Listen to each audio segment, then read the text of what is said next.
Hello, नमस्ते। मैं हूं आनंद और किस्सा कैंटीन के सीजन 2 में आपका बहुत बहुत स्वागत है। यहाँ आपको मिलेंगी हर तरह की कहानियाँ, कुछ खट्टे, कुछ मीठे, कुछ अनोखे और अटपटे से, जिससे आपका दिन जिंदगी के हसीन रंगों में रंग जाए। किस्सा canteen Spotify, Amazon music, Apple podcasts और गाना, इन चारों प्लेटफॉर्म पर उपलब्ध है। अगर आपको मेरी कहानियाँ अच्छी लगें तो फॉलो और सब्सक्राइब जरूर कीजिएगा। तो शुरू किया जाए आज का किस्सा। एपिसोड 11, बेवकूफ।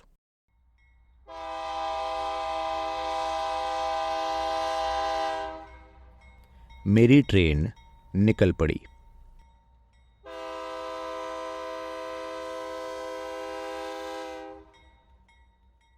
मेरे पास रिजर्वेशन था, AC 2 टियर कंपार्टमेंट का साइड लोअर बर्थ।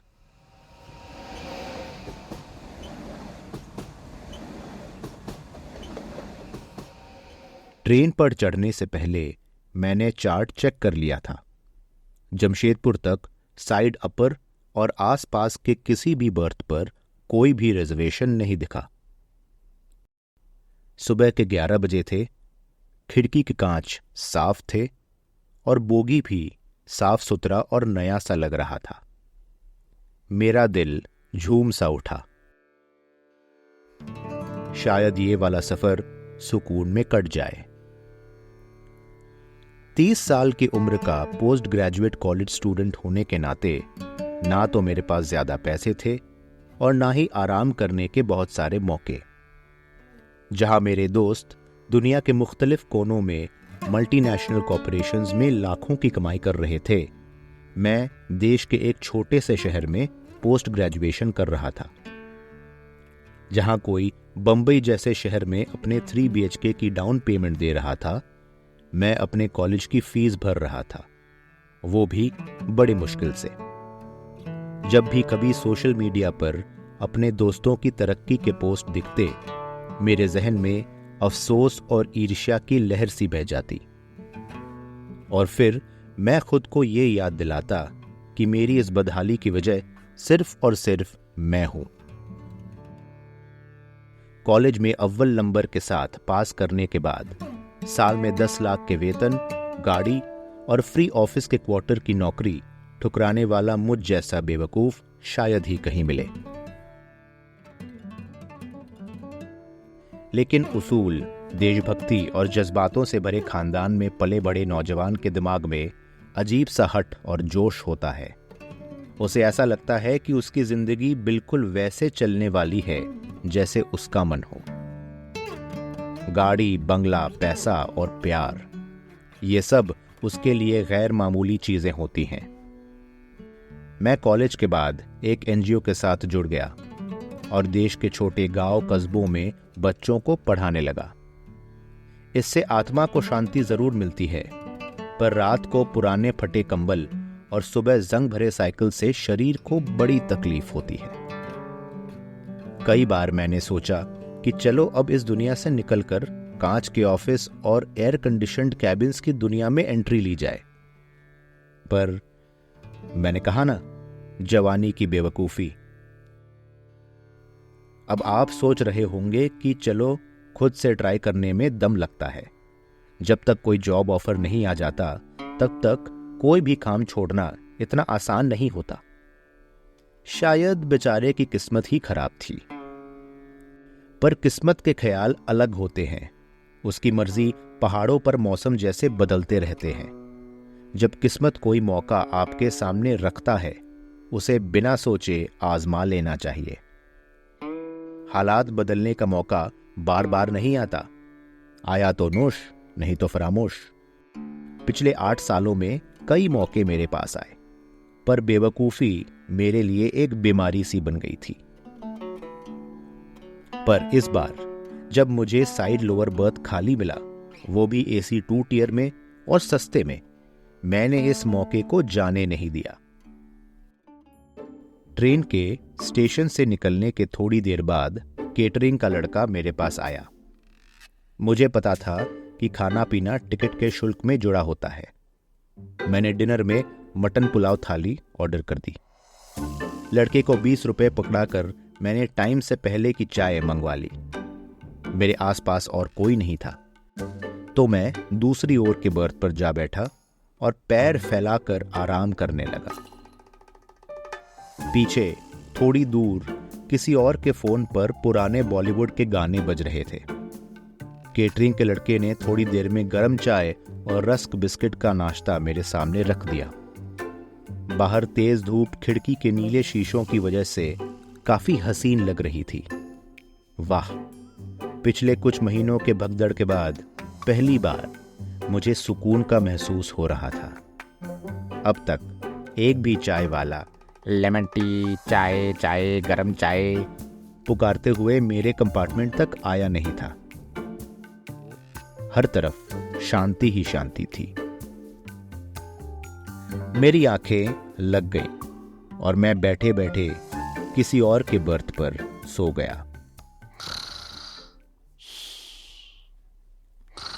चाय चाय, लेमन टी, चाय, गरम चाय। मेरी नींद टूट गई। बाहर की धूप की तेजी थोड़ी कम लग रही थी। घड़ी में शाम के 4 बज रहे थे। मैंने अपने आंखें मली और अपनी लोअर बर्थ की ओर देखा, और इसी के साथ 3 घंटे की चैन अचानक खत्म हो गई।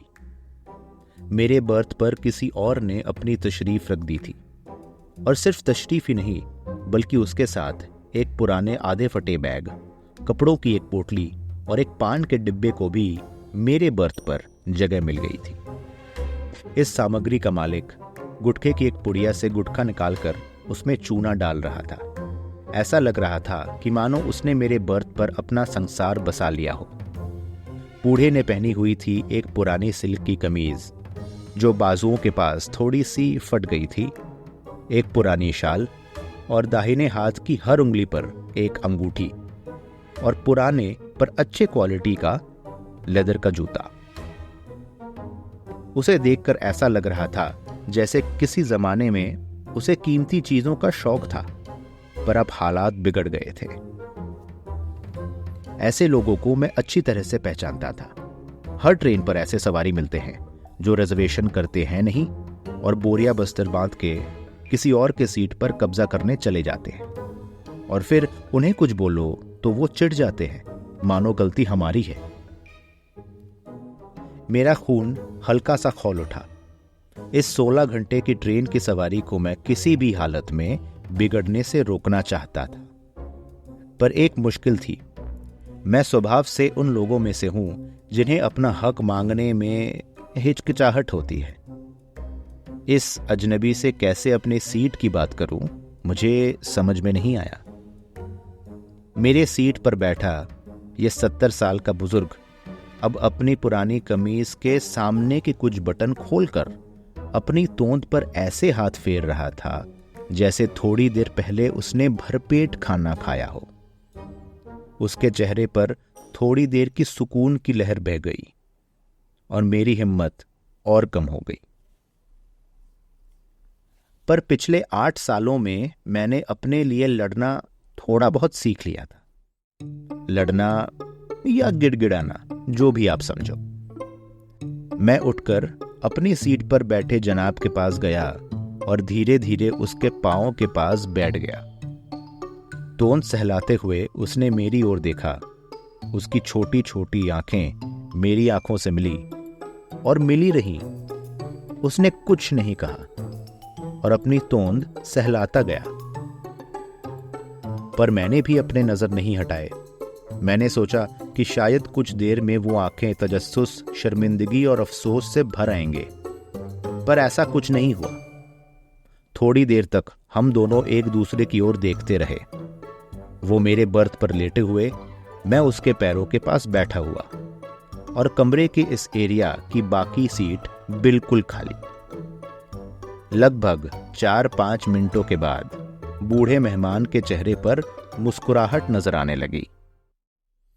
वो बोला, आप हमारी ओर ऐसे गोल गोल आंखों से देख रहे हो, हमें लगा कि हमने कुछ गुनाह कर दिया है। क्या कोई बात है क्या बाबू साहेब? मैं बोला, क्या ये आपकी सीट है सर? उसने पलटकर मुझसे सवाल कर लिया, क्या ये आपकी सीट है? मैंने जवाब में अपना सर हिला दिया। तो आप उधर कैसे बैठे थे? हमें लगा बता देना चाहिए ना। अब हम बैठ गए हैं, सब सामान बिखेर दिया है। उसके मुस्कुराते हुए चेहरे पर टेंशन की हल्की सी लकीर आ गई। वो मन ही मन गिड़गिड़ाने लगा, जैसे मैंने उसे कुछ गलत कह दिया हो। मैं बोला, देखिए, मैं आपसे बहस नहीं करना चाहता। आप अपने सीट पर लौट जाइए और मुझे यहाँ रहने दीजिए। बस। बूढ़े की आवाज़ एकदम से ऊंची हो गई। वो तो ठीक है जनाब, पर हमें फिर से अपना पूरा सामान समेट कर निकलना पड़ेगा। हम ठहरे 72 साल के बूढ़े, ये एक तरह की बदसलूकी नहीं है? मुझे अब थोड़ा थोड़ा गुस्सा आने लगा था। मैंने ये बिल्कुल नहीं सोचा था कि आज मुझे खाली कंपार्टमेंट में एक बूढ़े से अपने सीट के लिए लड़ना पड़ेगा। बूढ़ा बोला, अरे होते तो हम किसी ज़माने में बहुत कुछ थे। मेरे दादा परदादा जब ट्रेन की सवारी करते तो उन्हें पूरा एक फर्स्ट क्लास का कमरा मिलता था। फिटन गाड़ी में रोज़ राइस की मोटर पर बुजुर्ग मेरे स्टेशन पे आते थे। और अब हमारे हालात कुछ ऐसे हैं कि हम एक 2 कौड़ी के लफंगे से सीट को लेकर बहस कर रहे हैं। सब हमारी बेवकूफ़ी के वजह। अब आम तौर पर तो मैं ऐसे गाली गलौज के बाद उस बूढ़े पर चिल्लाने लगता, पर उसके आखिरी के कुछ शब्द मेरे कानों में गूंजने लगे। बेवकूफ़ी? क्या मतलब? आप कहना क्या चाहते हैं? कैसी बेवकूफ़ी? बूढ़े ने मेरी ओर अपने छोटे काले और गहरे आंखों से देखा और थोड़ा शांत होकर कहा, अरे बाबू साहेब, हमारी जिंदगी की कहानी बेवकूफ़ की कहानी है। हमने बेवकूफ़ी की हद पार कर दी है सैकड़ों बार।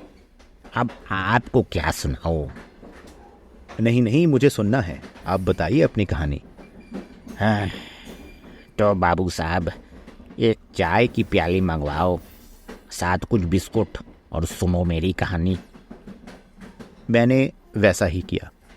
बूढ़े मुसाफिर ने अपना सामान सीट के नीचे रखा और चाय बिस्किट का आनंद लेते हुए मुझे अपनी कहानी सुनाई।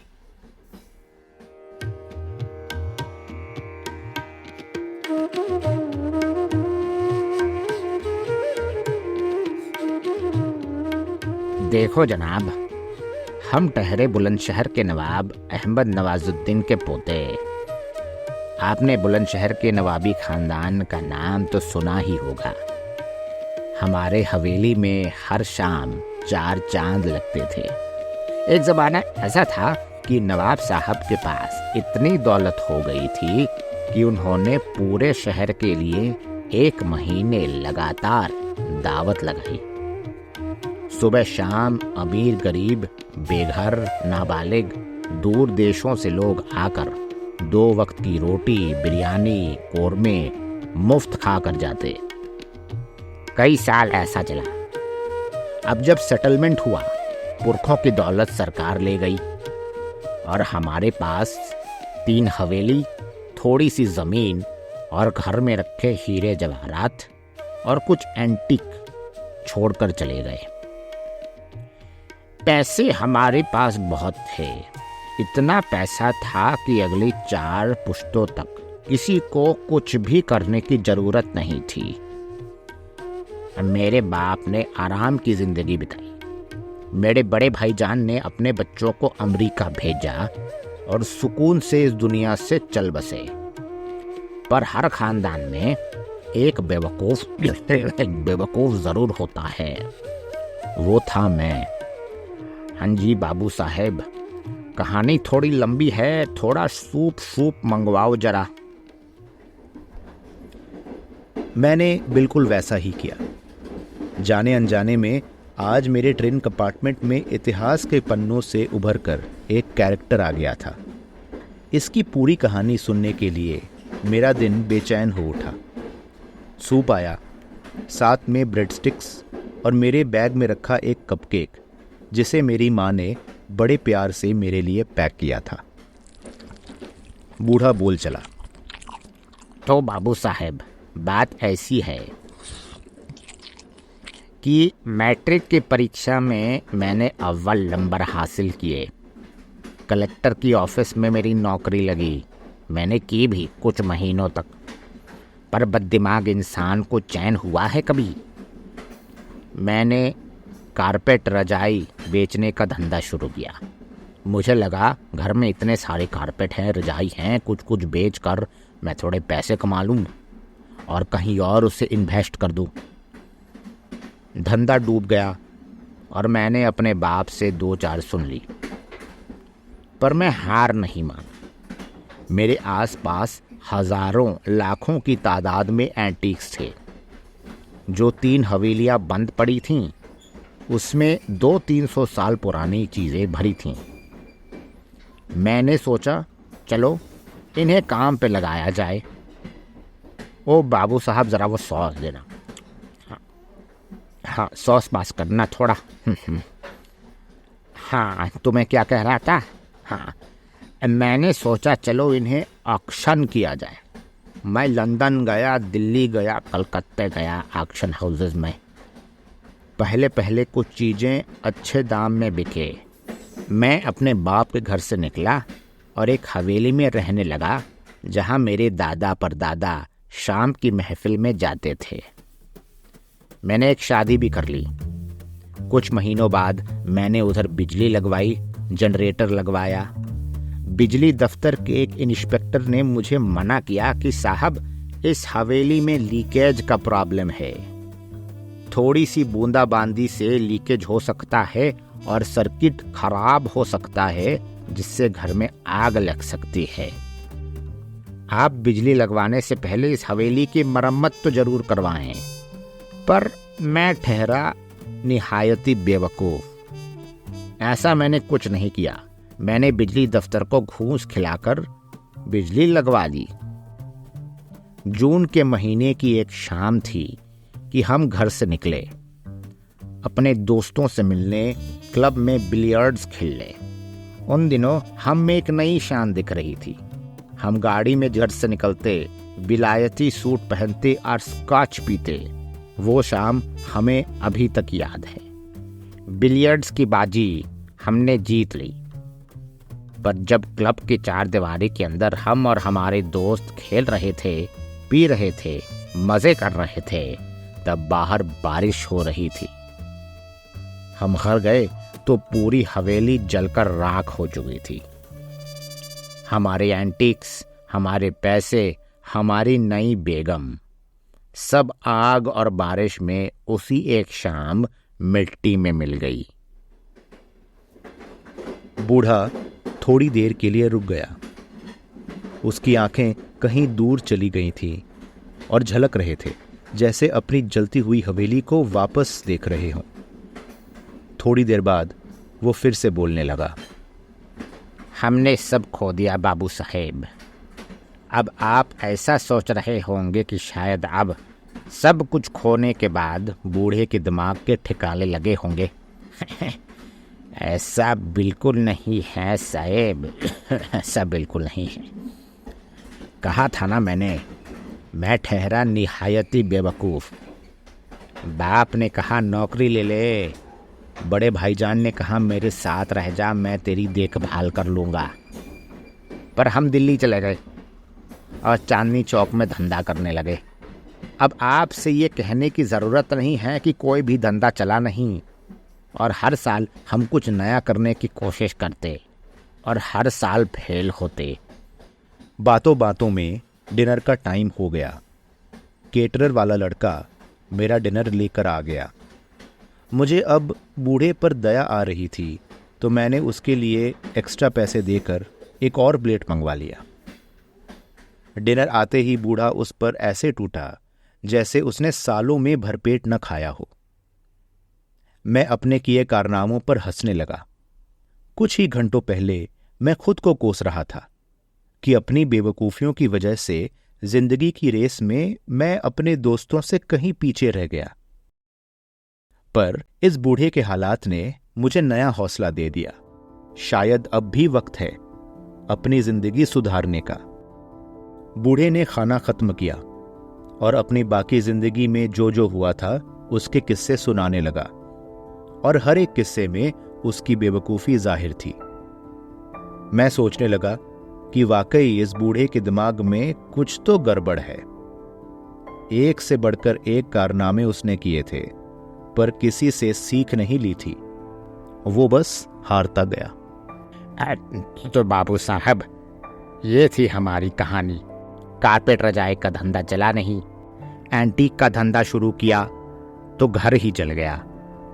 दिल्ली में आके चांदनी चौक में चांदनी की बर्तनों का धंधा शुरू किया तो मेरा दुकान ही लुट गया। पता चला बाद में कि हमने दुकान पर ताला लगाना छोड़ दिया था। काम करने वाले एक लौंडे ने सब कुछ एक ही रात में गुम कर दिया।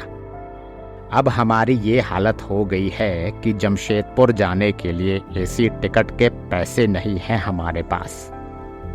तो यूं ही स्लीपर का टिकट कराकर हम खाली एसी के डब्बे में घुस जाते हैं। अल्लाह लाख शुक्र करे आपका कि हम जैसे बूढ़े को आपने दिन भर के लिए सहा। ट्रेन के सफर में रात और रात की नींद दोनों बड़ी जल्दी आते हैं। करीब करीब 9:30 बजे मुझे नींद आ गई और मैं सो गया। रात को ट्रेन कहीं रुकने नहीं वाली थी। अगला स्टॉप जमशेदपुर। मैंने बूढ़े को अपना बर्थ दे दिया और मैं दूसरे खाली बर्थ पर जाकर सो गया। शायद इस एहसान से बूढ़े की दुआ लग जाए और मेरी किस्मत थोड़ी सी खुल जाए। जल्द ही मुझे नींद आ गई और मैं सो गया।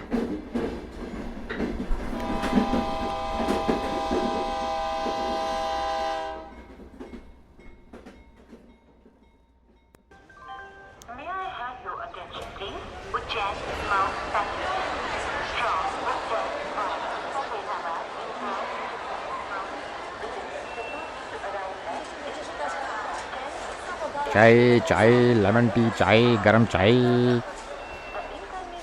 मेरी नींद खुली तो सुबह के 10 बज गए थे। इतनी सुकून भरी नींद ट्रेन की जर्नी पर इससे पहले कभी मुझे नहीं मिला। ट्रेन रुकी हुई थी। बाहर एक प्लेटफॉर्म पर काफी चहल पहल हो रही थी। पिलर पर बड़े बड़े अक्षरों में लिखा था जमशेदपुर टाटानगर। मैंने बूढ़े की ओर झांक कर देखा। अरे, ये कैसी बात है? मेरा बर्थ तो बिल्कुल खाली था। बूढ़ा है कहां? मैं हड़बड़ा कर उठा। आसपास ट्रेन का कमरा बिल्कुल खाली हो चुका था। बोगी के खुले दरवाजों से होकर क्लीनर मेरी तरफ आ रहा था। सर जी, उठ जाइए, जमशेदपुर पहुंच गया है। मैंने अपने पॉकेट से कंघी निकालने की कोशिश की। पॉकेट खाली। मेरा वॉलेट, मेरा टिकट, मेरे कार्ड्स सब गायब। यहाँ की मेरे अलॉटेड बर्थ के नीचे से मेरा सूटकेस और आम का एक बस्ता भी गायब था। मैंने सीट के ऊपर झांका तो मेरा लैपटॉप बैग, जिसे मैंने बड़ी मुश्किल से अपर बर्थ के बिल्कुल कोने में सबकी नजरों से दूर रखा था, वो भी गायब था। ट्रेन की सफाई होने लगी थी। मेरा दिमाग काम नहीं कर रहा था। मैंने पूरी बोगी की तलाशी ली पर मुझे कुछ नहीं मिला।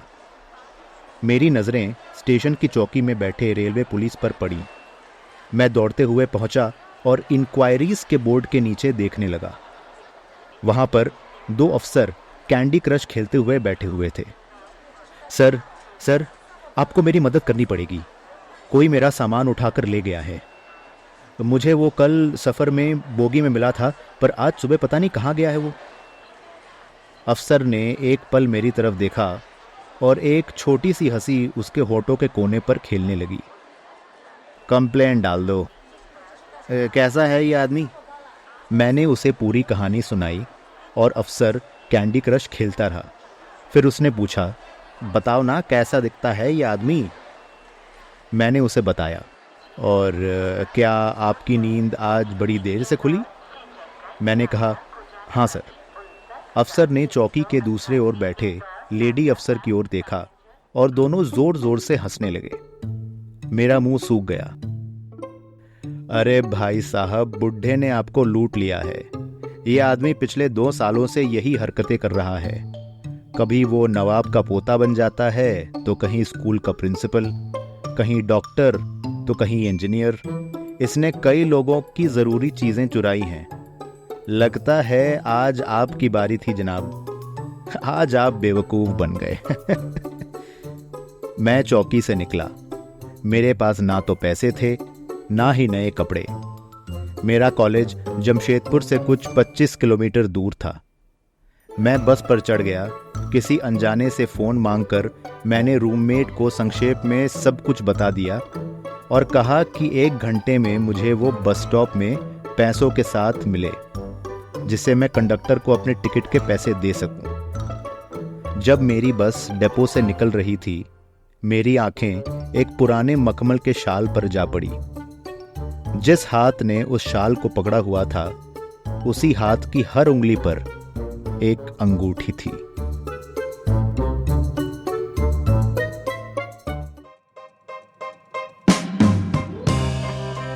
तो कैसा लगा आज का किस्सा? किस्सा canteen Spotify, Amazon music, Apple podcasts और गाना, इन 4 प्लेटफॉर्म पर उपलब्ध है। अगर आपको मेरी कहानियां अच्छी लगे तो फॉलो और सब्सक्राइब जरूर कीजिएगा। और हाँ, मुझे फीडबैक जरूर दीजिएगा kissakanteenpodcast@gmail.com पर। Please follow me on Instagram @kissakanteenpodcast। मिलते हैं अगली बार एक नया किस्सा, एक नई कहानी लेके। This episode was written, recorded and presented entirely by me, Anandroop Datta, with original artwork by Ritika Das. Thank you and see you next time.